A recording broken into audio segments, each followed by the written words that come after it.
मित्रों, हम जब बच्चों के पास जाए तो अपनी पद प्रतिष्ठा, अपनी चालाकी, अपनी बेईमानी, अपनी धोखाधड़ी ये सब छोड़ के जाए, तभी हम ठीक बालक के पास जा पाएंगे।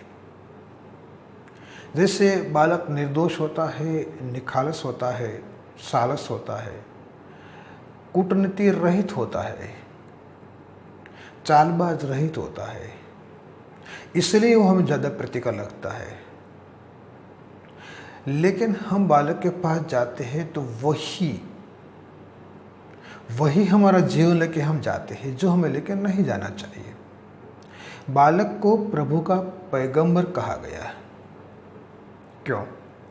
क्योंकि पैगंबर जैसे निर्दोष होते हैं, सरल होते हैं, कूटनीति रहित नहीं होते हैं, कूटनीति सहित नहीं होते हैं, लेकिन कूटनीति रहित होते हैं।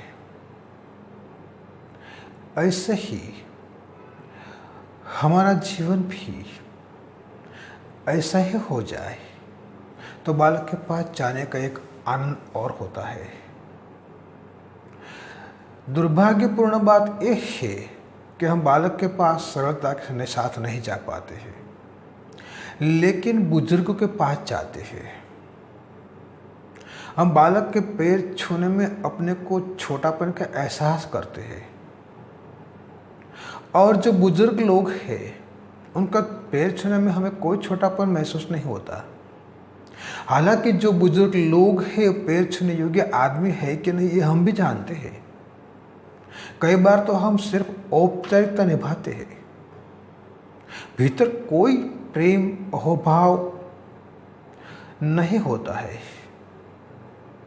शरीर बड़े हो जाने से बुजुर्ग नहीं होया जाता। विचार बड़ा होना चाहिए, समझ बड़ी होनी चाहिए, ये नहीं होती है। इसलिए तो आज की युवा पीढ़ी है वो बालक के प्रति कम आकर्षित होती है और बुजुर्गों के प्रति ज़्यादा आकर्षित होती है। कारण यही है क्योंकि वही धोखाधड़ी सीखना है, वही दूसरे को कैसे उल्लू बनाया जाए, अच्छे अच्छे शब्दों की जाल में फांसा जाए, ये सीखना है। तो बच्चों से तो नहीं सीख सकते हैं। व्यापार में कैसे दूसरे को नोच लिया जाए, ये बच्चे तो नहीं जानते। ये सारी चालबाजी बुजुर्ग लोगों ने इकट्ठी कर ली है, और हम भी उसी के पास से इकट्ठी करने के लिए उसी के पैर छूते हैं। जिस दिन हमारा हृदय पावन हो जाएगा, हमारा मन पावन हो जाएगा, उसी दिन हम बच्चों के पैर में जाएंगे, गिरेंगे, खेलेंगे उसके साथ। लेकिन हमारे उस खेल में कुछ कूटनीति नहीं होगी, कुछ पाने की अपेक्षा नहीं होगी, कुछ जीत के उसको हराने की अपेक्षा नहीं होगी, कोई धोखाधड़ी नहीं होगी। बुजुर्गों ने जीवन में ये सीख लिया है कैसे धोखाधड़ी की जाती है, कैसे झूठ कपट किया जाता है, कैसे अच्छे से शब्दों के दूसरे को अपने जाल में फंसाकर उसको उपयोग करके फेंक दिया जाता है। ये सारी बातें बुजुर्ग लोगों ने सीख लिया है। इसलिए तो हम बुजुर्गों को आदर देते हैं कि हम उससे सीख रहे हैं। बच्चे को हमने आदर नहीं दिया, नहीं देने का कारण इतना ही है क्योंकि हमें निखालस होना पड़ेगा, हमें सालस होना पड़ेगा, हमें सरल होना पड़ेगा। ये तो हम होना चाहते नहीं है। फिर चलती है एक हरीफाई। युवा चाहते हैं बुजुर्ग सब हमें दे दे, और बुजुर्ग चाहते हैं युवा हमसे क्यों छीने। दोनों कूटनीति एक दूसरे के सामने लगाते हैं। घर में ही राज की पेच लगाया जाता है, बाहर के राज की बात तो बाद में आती है। कैसे भी करके संपत्ति को लेना है, कैसे भी करके माल मिलकत को हड़प लेना है, अपना कर लेना है। बुजुर्ग छोड़ना नहीं चाहते हैं, बच्चे पाए बिना रहना नहीं चाहते, और जो छोटे छोटे निर्दोष बच्चे हैं उसकी तरफ किसी का ध्यान भी नहीं जाता कि स्वयं परमात्मा तुम्हारे द्वार के ऊपर दस्तक दे रहा है बच्चे के रूप में। थोड़ा सीखे, थोड़ा सालसता सीखे, थोड़ी निखारता सीखे, थोड़ी सहजता सीखे, थोड़ा अपना जीवन भी अपने ढंग से जीना सीखिए।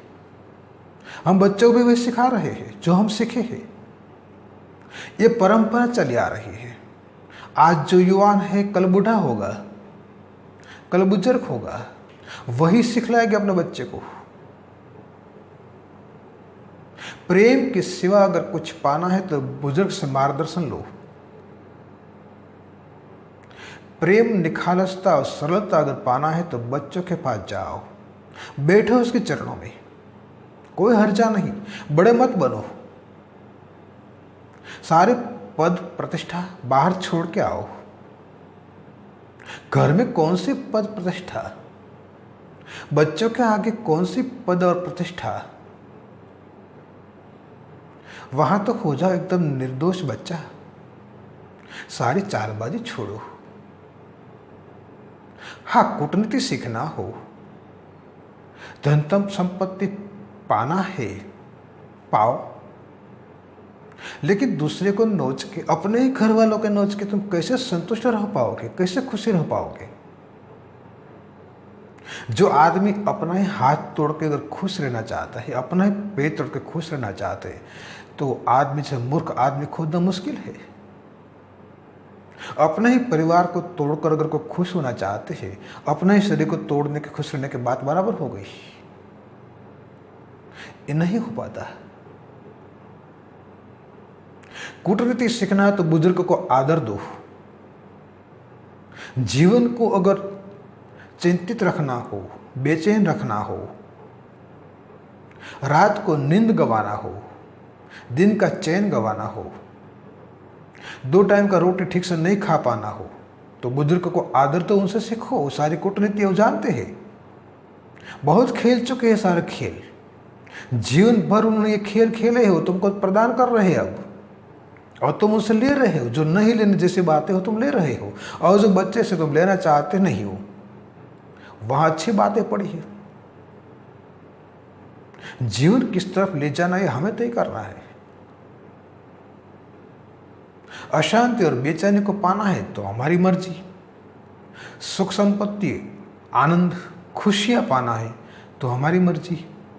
संपत्ति जब मैं बोलता हूं कि बाह्य संपत्ति नहीं बोलता हूं, आंतरिक संपत्ति की बात करता हूं,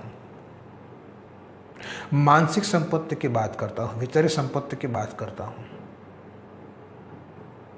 चाहे हम हमारा जीवन बालक की तरफ ले जाए, बैठे उसके चरणों में, बैठे तो उसको अपने कंधे पर, खींच ले तो अपने बाल। बुजुर्ग आदमी बाल खींचेंगे, कान खींचेंगे तो कुछ और हेतु होगा, बालक का कोई हेतु नहीं है। बालक अहेतु तुम्हारे साथ खेलता है, जैसे परमात्मा का कोई हेतु नहीं होता मेरे साथ खेलने का, नाचने का, बस खेलते हैं। अगर ज्यादा पसंद करते हो तो थोड़ा प्राकृतिक आनंद लो, वृक्षों से खेलो, नदियों नालों में खेलो, पहाड़ों पर जाकर खेलो। परमात्मा ज्यादा समय एहसास होगा, प्राणियों से खेलो। क्या कूटनीति खेल के पाओगे अशांति के सिवा? क्या धोखाधड़ी करके पाओगे अशांति के सिवा? थोड़ा बच्चों से आदर करें और बच्चों से सीखिए। बुजुर्ग का आदर करने की मना नहीं है, लेकिन उनसे जो बुराया है उसकी तरफ ध्यान दो, उन्हें मत लो, वो लेने की कोई ज़रूरत नहीं है। बच्चों से अच्छी बातें लो। बुजुर्ग में अच्छी बातें हैं तो निसंदेह लो, लेकिन हम अच्छी बातें तो लेना नहीं चाहते हैं, बुरी बातें लेना हमें ज़्यादा पसंद है। मित्रों, आओ हम थोड़ा प्रकृति से और प्रकृति की सबसे प्रतिगर बच्चों से हम अपने जीवन में कुछ नया सीखें। यही अपेक्षा के साथ आपसे विदा लेता हूँ।